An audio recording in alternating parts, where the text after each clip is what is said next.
Good morning, everyone. How are you? I hope all are you fit and fine. What is the date today's? Today's date is 20 September 2021 in day Monday. Okay. Now आज हम class third के हिंदी का part 2 रास्ते रास्ते का साथी उसको learn करेंगे और उसकी एक्सरसाइज भी करेंगे. Okay, so let's start. Part 2 रास्ते का साथी. चंदन नगर में एक निर्धन स्त्री रहती थी. उसके एक बेटा था. वह अधिक पढ़ा लिखा नहीं था, अतः जीविका कमाने का कोई खास साधन नहीं था. एक दिन बेटे ने सोचा क्यों न सूर्यनगर जाकर कठोर परिश्रम करके अधिकतम धन कमाया जाए. दूसरे दिन उसने माँ से सूर्यनगर जाने की अनुमति मांगी. माँ ने कहा, बेटे परदेश जा रहे हो, अकेले जाना ठीक नहीं. रास्ते में सघन जंगल है. सघन का मतलब यहाँ होता है घना जंगल. सघन जंगल यानी घना जंगल है. वहाँ अधिकतर खुखार जानवर, चोरों व ठगों का भय रहता है, अतः रास्ते में जाने के लिए कोई साथी अवश्य ढूंढ लो. बेटे ने कहा, माँ डरने की कोई बात नहीं, मैं बच्चा नहीं हूँ.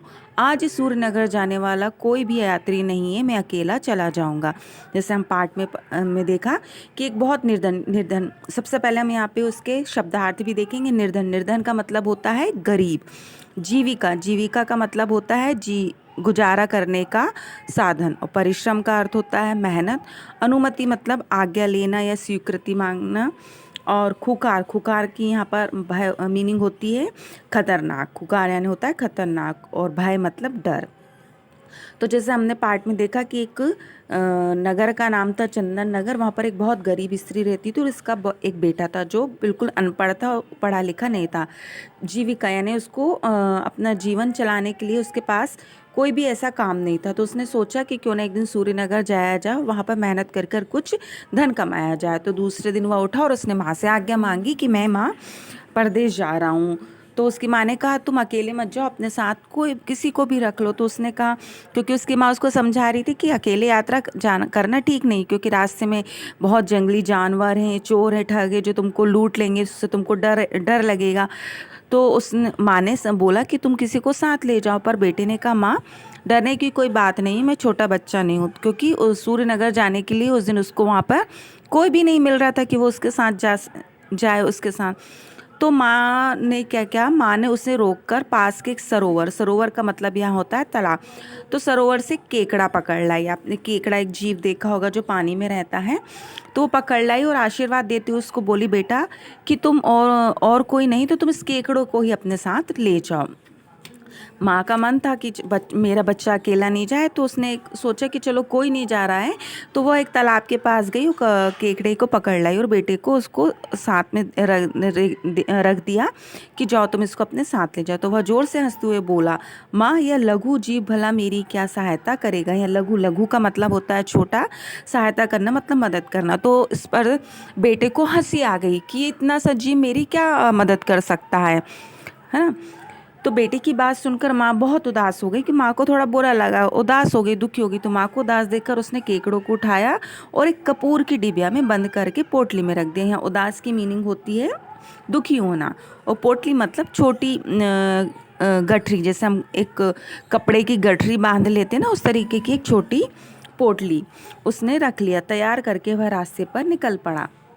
उसने रखा और जंगल में सूर्यनगर जाने के लिए वो निकल गया.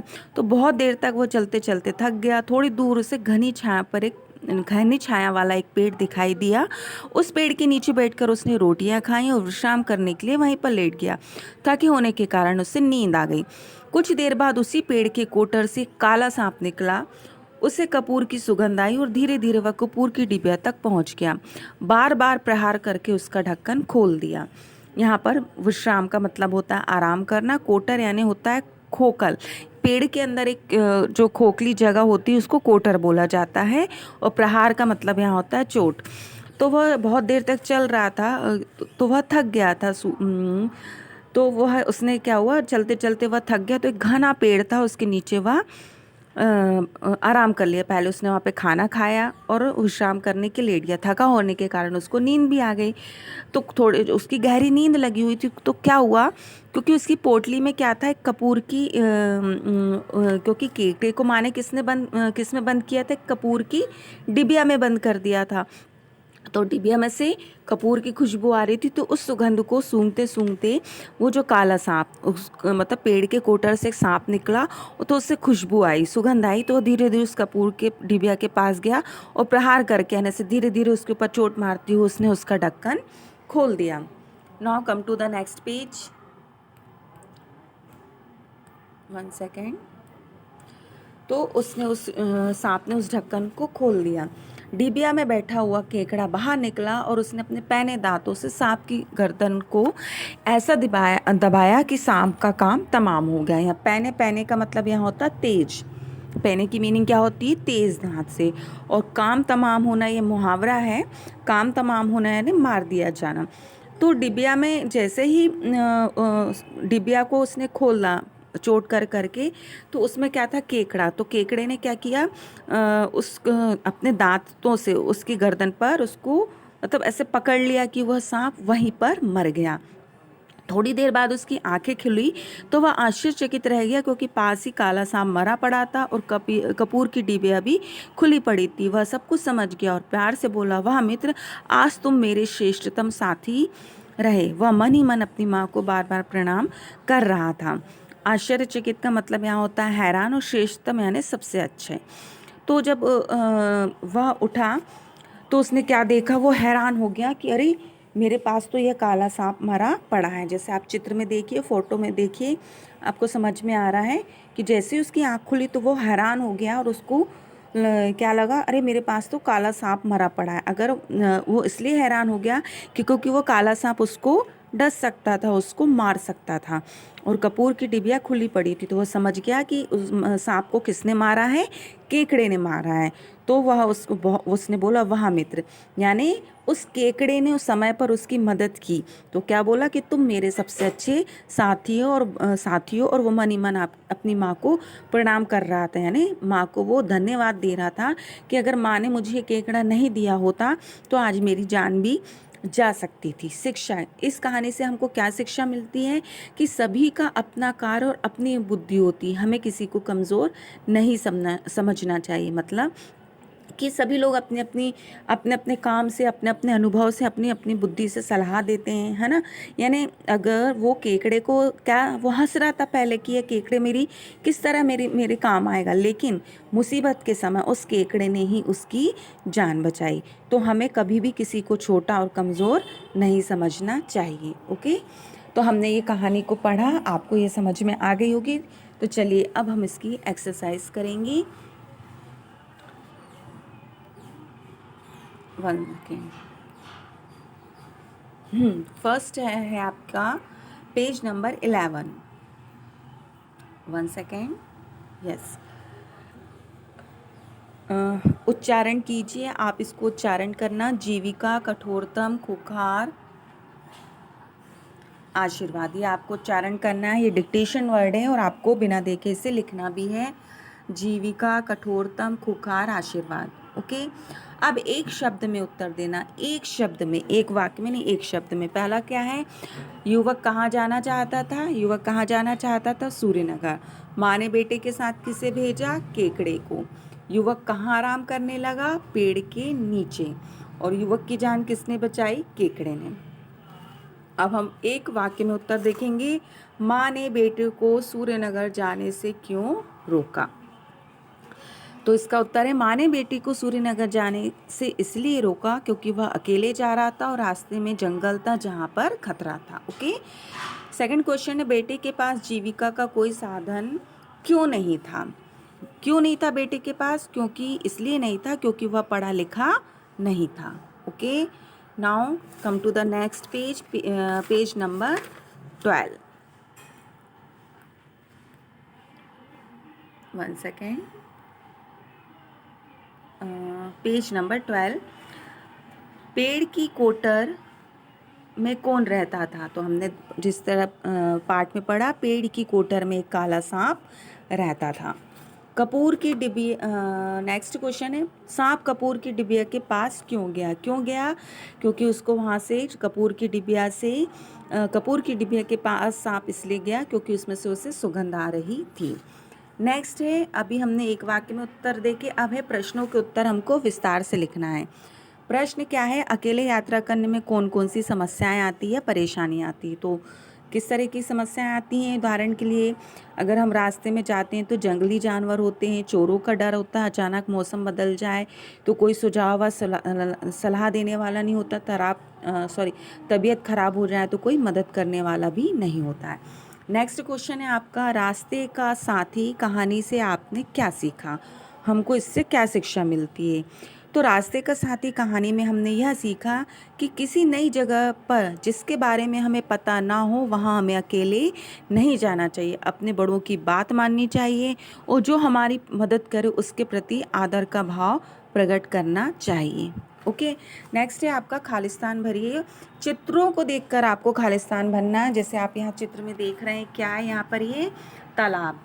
तो माँ तालाब से केकड़े को पकड़ लाई।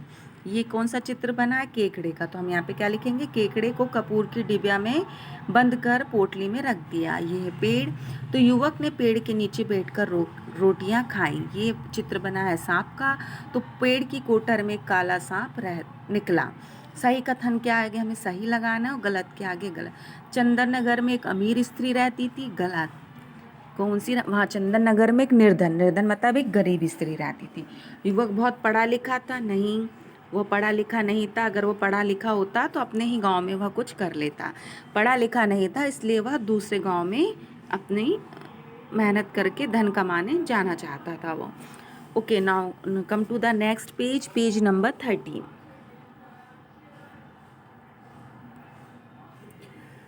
सूर्यनगर जाने वाला कोई भी यात्री नहीं था। सही था, अगर कोई उसके साथ जाता तो वो केकड़ा, उसकी माँ उसके साथ केकड़ा नहीं रखती। युवक ने केकड़े को कपूर की डिबिया में बंद कर दिया। सही, ये भी सही है। सांप को मरा देखकर युवक रोने लगा। गलत, नहीं, सांप को मरा देखकर वह आश्चर्य में पड़ गया। ओके, नेक्स्ट है आपका, चित्रों को पहचानना है और उसके साथ ही उसके समान अर्थ लिखना है कि इसको हम और क्या क्या कहते हैं। जैसा यहाँ पे ऑप्शन भी दी है, ये है तालाब, तो तालाब और सरोवर। ये है सांप, तो सर्प और सांप। वृक्ष और पेड़, आँख एंड नयन, ये समानार्थी शब्द हैं। Okay, now come to the next page, page number 14। एक सेकेंड, हाँ, पेज नंबर 14। विपरीत अर्थ वाले शब्दों का मिलान करना। विपरीत मतलब विलोम, जो उसका उल्टा होता है। जैसे यहाँ पर देखिए, गरीब, गरीब का क्या होता है, अमीर। पास, दूर। काला, सफ़ेद। सुगंध, दुर्गंध। बाहर, अंदर। ये उसके विपरीत अर्थ वालों के शब्दों से हमको उसका मिलान करना था। अब है आपकी, आता है आपका व्याकरण, पाठ आधारित व्याकरण पढ़ेंगे। उदाहरण के अनुसार रंगीन शब्दों को बहुवचन बनाकर हमको वाक्य में दोबारा लिखना है। एक वचन और बहुवचन है। एक वचन जैसे कोई एक चीज़ है, जैसे अगर पेन हो गया, एक पेन है तो वो एक वचन हो गया। बहुत सारे पेन हो जाए, पेन अगर हो तो क्या हो जाएंगे वो, पेन, है ना। तो युवक ने जैसे यहाँ पर क्या लिखा है, युवक ने पेड़ के नीचे बैठकर रोटी खाई। उदाहरण आपको यहाँ पर समझा गया है। एक रोटी है इसलिए क्या हो गया, एक वचन। और नीचे लिखा है रोटियाँ, बहुत सारी रोटी हैं इसलिए वो हो गया आपका रोटियाँ। ठीक है, तो चलिए आगे की हम एक्सरसाइज करेंगे। चंदन नगर में एक निर्धन स्त्री रहती थी। अब एक स्त्री, हमको क्या करना है, एक वचन का बहुवचन बनाना है। यहाँ पर दो चीज़ दी गई हैं, एक और निर्धन। एक है, क्योंकि बहुवचन है तो यहाँ पर क्या हो जाएगा, चंदन नगर में कई निर्धन स्त्रियाँ रहती थी। एक का अनेक कई हो जाएगा, है ना, क्योंकि हमें बहुवचन में बदलना। उसका बेटा पढ़ा लिखा नहीं था, तो यहाँ बेटा का बहुवचन क्या हो जाएगा, उसका। एक तो उसका एक वचन में आ रहा है, बहुवचन में तो क्या हो जाएगा, उसके बेटे पढ़े लिखे नहीं थे। दो चीज़ बदल गई यहाँ पे हमारी। सेकंड है आपका डिबिया और केकड़ा। डिबिया में बैठा केकड़ा बाहर निकल आया, तो इसका बहुवचन क्या हो जाएगा, डिबियों में बैठे केकड़े बाहर निकल आए। बहुवचन में बदलना है हमको, बहुत सारा, है ना। एक है, अगर एक डिब्बी है तो एक वचन, और एक केकड़ा है तो एक वचन, और बहुत सारी डिब्बियाँ, बहुत सारे केकड़े हो गए तो वो क्या हो गया आपका बहुवचन। नेक्स्ट है, थोड़ी देर बाद उसकी थोड़ी देर बाद उसकी आँख खुली तो वह चकित रह गया। तो बहुवचन क्या हो जाएगा? थोड़ी देर बाद उसकी आँखें, आँख का बहुवचन हो गया, आँखें खुली तो वह चकित रह गया। Okay, now come to the next page, page number 15।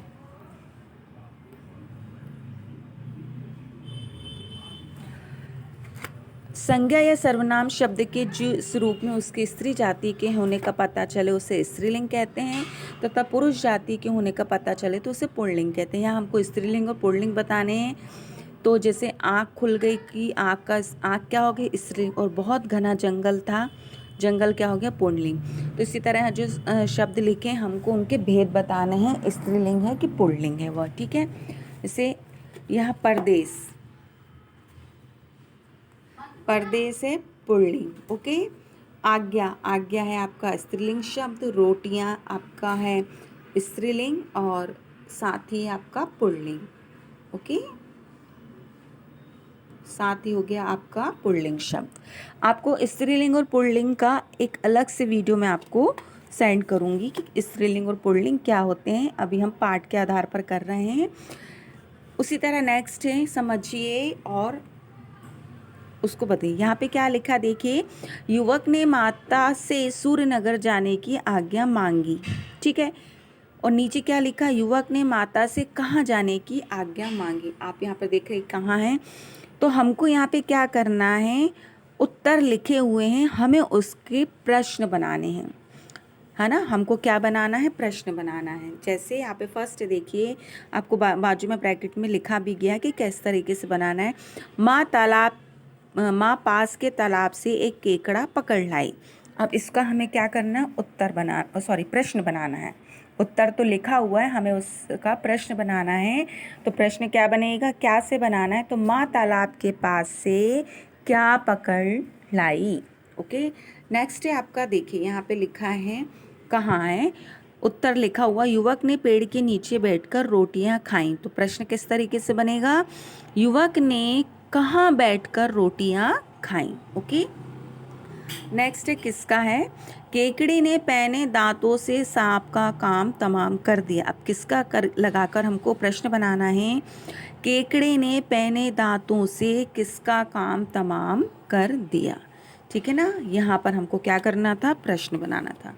So my dear students, आपका यह चैप्टर कंप्लीट हुआ, है ना। मैंने आपको इस चैप्टर को एक्सप्लेन कर दिया है और इसकी एक्सरसाइज प्रश्नोत्तर आपको सभी बता दिए। इसकी पीडीएफ भी आप वहाँ पर एकेडमिक नोट्स पर डली हुई हैं, जहाँ से आप अपनी कॉपी कंप्लीट कर लेंगे। ओके, आई होप आपको यह चैप्टर बहुत अच्छे से समझ में आया होगा।